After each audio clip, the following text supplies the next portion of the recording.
दोस्तों, आज की सबसे पहली और बड़ी खबर। झारखंड में प्राइवेट कंपनियों में 75% आरक्षण को राज्यपाल ने दी मंजूरी। झारखंड में प्राइवेट कंपनियों में होने वाली नियुक्तियों में स्थानीय लोगों को 75% आरक्षण देने की व्यवस्था अब लागू हो गई है।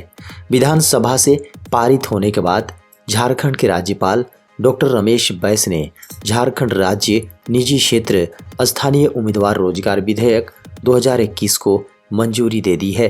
बता दें कि राज्यपाल की स्वीकृति के बाद यह अधिनियम झारखंड में लागू हो गया है। दोस्तों, बड़ी खबर है। झारखंड के मुख्यमंत्री श्री हेमंत सोरेन ने कहा, शहीदों और उनके आश्रितों को मिलेगा पूरा सम्मान और अधिकार। झारखंड के मुख्यमंत्री श्री हेमंत सोरेन ने शनिवार को सरायकेला खरसावां के वीर शहीद केरसे मुंडा चौक में शहीद स्मृति चिन्ह और शहीद पार्क स्थित शहीद वेदी पर माल्यार्पण कर खरसावां गोलीकांड के वीर शहीदों को श्रद्धांजलि दी। उन्होंने ट्वीट किया, खरसावां में वीर शहीद केरसे मुंडा चौक पर शहीद स्मृति चिन्ह और शहीद पार्क स्थित शहीद स्मारक पर माल्यार्पण कर खरसावां गोलीकांड के अमरवीर शहीदों को श्रद्धांजलि दी। उन्होंने कहा कि खरसावां गोलीकांड के वीर शहीद अमर रहे, झारखंड के वीर शहीद अमर रहे, जय झारखंड। दोस्तों, बड़ी खबर है।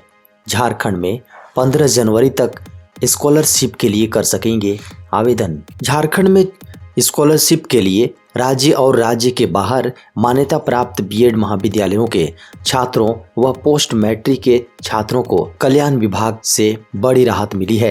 एसटी, एससी और अल्पसंख्यक एवं पिछड़ा वर्ग कल्याण विभाग के अपर सचिव अजय नाथ झा ने इस संबंध में आदिवासी कल्याण आयुक्त को पत्र लिखा है, जिसमें कहा गया है कि पोस्ट मैट्रिक स्कॉलरशिप के लिए 5 जनवरी से ई कल्याण फिर से खोले जाएंगे, जिसके बाद स्कॉलरशिप के लिए आवेदन, सत्यापन और रजिस्ट्रेशन का कार्य किया जा सकेगा।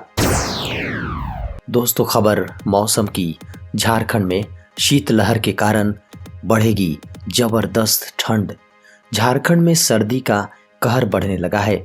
सुबह के समय घना कोहरा देखने को मिल रहा है, वहीं दिन भर चलने वाली सर्द हवाएं ठंड बढ़ा रही हैं। झारखंड में पश्चिमी विक्षोभ का प्रभाव खत्म हो गया है, जिसके बाद शुक्रवार से फिर से अधिक ठंड महसूस होने लगी है। न्यूनतम तापमान में 2 से 2.5 डिग्री की गिरावट देखी गई है। साथ ही बताया जा रहा है कि अगले 3 से 4 दिन में न्यूनतम तापमान 3 से 4 डिग्री और गिरेगा, जिससे सर्दी व ठिठुरन बढ़ेगी। साथ ही झारखंड में 1 जनवरी से न्यूनतम तापमान में 3 से 5 डिग्री की कमी आने की संभावना है। बता दें कि पश्चिमी विक्षोभ का असर धीरे धीरे कम हो रहा है। मौसम विभाग की माने तो उत्तर भारत में बर्फबारी के कारण झारखंड में शीतलहर चलेगी। झारखंड के मुख्यमंत्री श्री हेमंत सोरेन ने राज्यपाल को बुके देकर नए वर्ष की दी शुभकामनाएं। दोस्तों, झारखंड की राजधानी रांची में मुख्यमंत्री श्री हेमंत सोरेन ने झारखंड के राज्यपाल रमेश बैस से मिलने राजभवन पहुंचे। इस मुलाकात के दौरान मुख्यमंत्री श्री हेमंत सोरेन ने राज्यपाल को बुके देकर नए वर्ष की शुभकामनाएं दी। राज्यपाल ने भी नव वर्ष पर शुभकामनाएं दी। राज्यपाल से मुख्यमंत्री की इस मुलाकात को शिष्टाचार मुलाकात माना जा रहा है।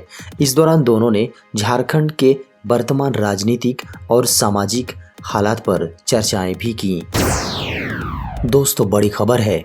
झारखंड की राजधानी रांची में जल्द बनेगा 4 लेन फ्लाईओवर। झारखंड की राजधानी रांची में अब लगने वाली जाम से लोगों को जल्द छुटकारा मिलेगा। राजधानी रांची के राजेंद्र चौक से सिरमटोली तक 2.34 किलोमीटर लंबे विश्व स्तरीय 4 लेन फ्लाईओवर का निर्माण किया जाएगा, जिसकी लागत 327 करोड़ रुपए की होगी। बता दें कि इस योजना को प्राधिकृत समिति की ओर से हरी झंडी मिल गई है। अब जल्द ही इस प्रस्ताव को मंजूरी के लिए कैबिनेट के समक्ष रखा जाएगा। बताया जा रहा है कि नए बनने वाले इस फ्लाईओवर का मुंबई के सी लिंक ब्रिज जैसा डिजाइन किया गया है।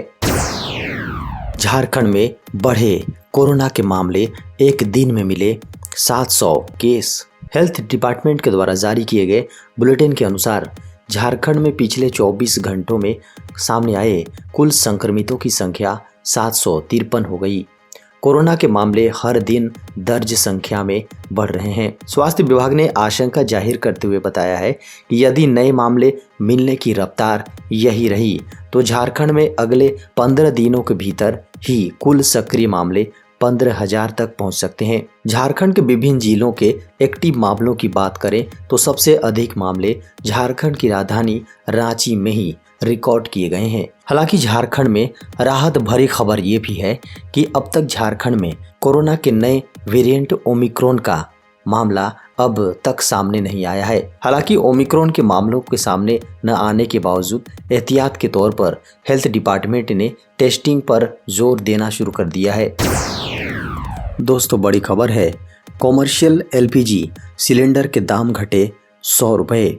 सार्वजनिक क्षेत्र की petroleum marketing company Indian oil ने 1 जनवरी से कॉमर्शियल एलपीजी सिलेंडर के दाम में 100 रुपये की कमी कर लोगों को बड़ी राहत दी है। हालांकि घरेलू एलपीजी सिलेंडर के दामों में कोई बदलाव नहीं किया गया है। इससे पहले पिछले साल दिसंबर महीने में इंडियन ऑयल ने कॉमर्शियल एलपीजी सिलेंडर के दाम में वृद्धि की थी। दिसंबर में 19 किलोग्राम के कॉमर्शियल एलपीजी सिलेंडर के दर में 100 रुपये की वृद्धि की गई थी। बता दें कि आम लोगों के लिए राहत की बात यह है कि घरेलू एलपीजी सिलेंडर की कीमत में उस समय कोई भी बढ़ोतरी नहीं हुई थी और इस बार भी कीमत को स्थिर रखा गया है। कॉमर्शियल सिलेंडर के भाव में कमी आने से रेस्टोरेंट और होटल चलाने वाले कारोबारियों को काफ़ी राहत मिलेगी।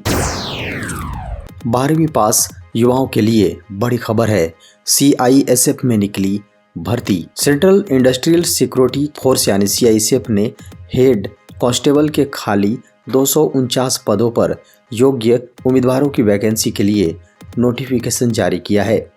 यह वैकेंसी स्पोर्ट्स कोटे के तहत की जानी है। जो कैंडिडेट्स इस वैकेंसी के लिए अप्लाई करना चाहते हैं वे CISF के ऑफिशियल पोर्टल CISF.gov.in पर नोटिफिकेशन डाउनलोड कर सकते हैं। पूरी जानकारी के साथ आवेदन कर सकते हैं।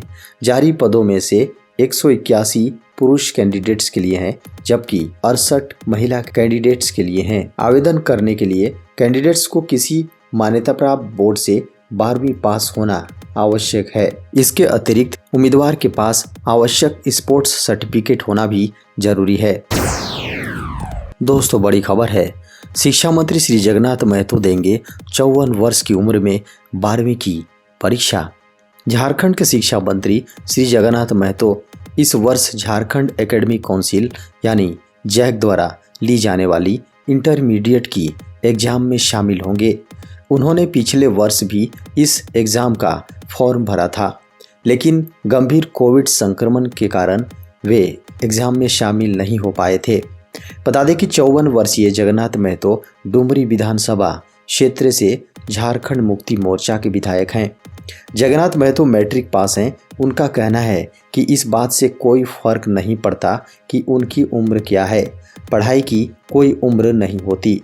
उनके पास आलोचकों को जवाब देने और शान के साथ पढ़ाई करने का संकल्प है।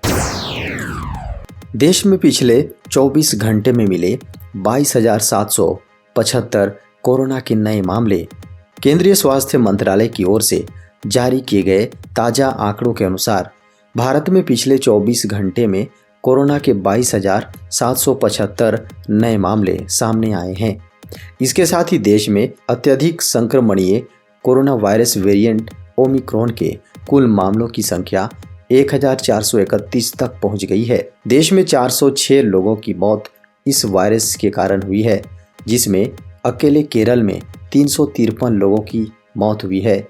देश में इस महामारी से मरने वालों की संख्या 4,81,486 हो गई है। इसके साथ ही राष्ट्रव्यापी टीकाकरण अभियान के तहत अब तक 1,45,16,24,150 टीके की खुराक दी जा चुकी है।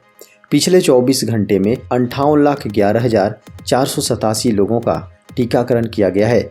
बता दें कि भारत में सक्रिय केस लोड वर्तमान में 1 लाख के पार पहुंचते ही 1,04,781 हो गया है। कुल मामलों में सक्रिय मामलों की हिस्सेदारी 1% से भी कम है, वर्तमान में 0.30% है। किसानों के लिए बड़ी खुशखबरी है। मोदी सरकार ने किसानों के खाते में भेजे 20,000 करोड़ रुपए। प्रधानमंत्री नरेंद्र मोदी ने 1 जनवरी को किसानों को नए साल का तोहफा देते हुए पीएम किसान सम्मान निधि की 10वीं किस्त जारी की। इस किस्त में सरकार ने 10 करोड़ किसानों को 20,000 करोड़ रुपए से अधिक ट्रांसफर किए हैं। साथ ही पीएम ने लगभग 351 किसान उत्पादक संगठनों को 14 करोड़ से अधिक का इक्विटी अनुदान भी जारी किया। इससे 1.24 लाख से अधिक किसानों को लाभ होगा। बता दें कि किसानों के खाते में प्रति वर्ष 6,000 रुपये 3 किस्तों में भेजे जाते हैं। हर 4 महीने में 2,000 रुपये की किस्त आती है। पीएम किसान पोर्टल के अनुसार स्कीम की पहली किस्त 1 दिसंबर से 31 मार्च के बीच आती है। पेंशनर्स के लिए बड़ी खबर, जीवन प्रमाण पत्र जमा करने की बढ़ी समय सीमा। दोस्तों, नए साल में पेंशन भोगियों के लिए एक राहत भरी खबर है। सरकार ने उनके लिए जीवन प्रमाण पत्र यानी लाइफ सर्टिफिकेट जमा कराने की अंतिम तिथि को और आगे बढ़ा दिया है।